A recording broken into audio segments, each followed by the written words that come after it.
வான்மலரின் இனிய நல்வாழ்த்துக்கள். இன்று 2026ஆம் ஆண்டு ஜனவரி மாதம் 31ஆம் நாள். இன்றைக்கான இறைவசனம், குமாரனை மறுதலிக்கிற எவனும் பிதாவையுடையவன் அல்ல. 1 யோவான் 2ஆம் அதிகாரம் 23ஆம் வசனம். மீட்பதற்காக வந்தவர்.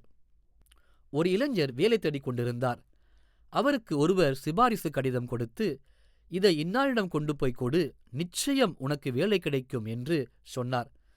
கடிதத்தை கொண்டு போய் கொடுத்த அந்த இளைஞன், இந்த கடிதத்தை தந்தவர் மீது எனக்கு நல்ல அபிப்பிராயம் எதுவும் இல்லை, ஆனால் எனக்கு திறமை இருக்கிறது, எனக்கு நீங்கள் வேலை தருவீர்கள் என்று நம்புகிறேன் என்று கூறினான். அவனுக்கு வேலை கிடைக்கவில்லை. இந்த கடிதத்தை தந்தவரை நம்பாத உன்னை நம்பி நான் எப்படி வேலை தருவேன் என்று அந்த பெரியவர் கேட்டார். இன்றைய தியானம் நேற்றைய தியானத்தின் தொடர்ச்சி என்று கொள்ளலாம். அடுத்தடுத்து வசனங்கள் என்பது மட்டுமல்லாமல் கருத்து தொடர்ச்சியும் இதில் உண்டு. அதாவது, இயேசு கிறிஸ்துவை மேசியா என்று ஏற்றுக்கொள்ளாதவன் பிதாவையும் ஏற்றுக்கொள்வதில்லை என்பதுதான் இந்த 2 நாட்களுமான செய்தி.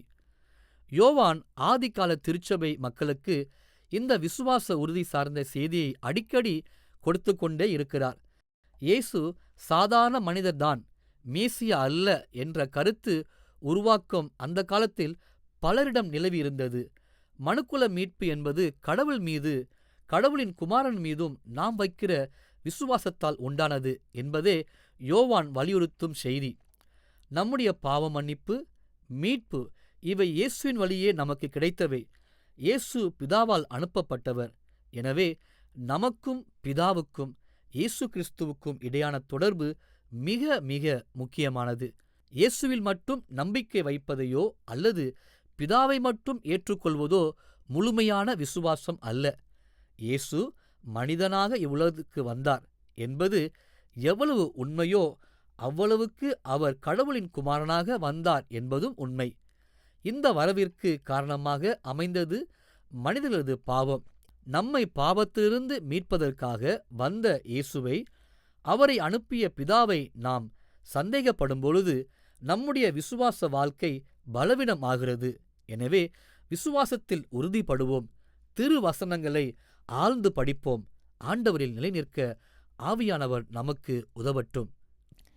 இறை வேண்டுதல் செய்வோம். அன்பின் கடவுளே, நீர் எங்களுக்காக உமது குமாரனை அனுப்பினீர் என்பதை நாங்கள் அறிவோம். அதை நன்றியோடு ஏற்றுக்கொள்ளவும் அதில் நாங்கள் தொடர்ந்து நிலைத்திருக்கவும் எங்களை பலப்படுத்தும். இயேசுவின் வழியே, ஆமேன்.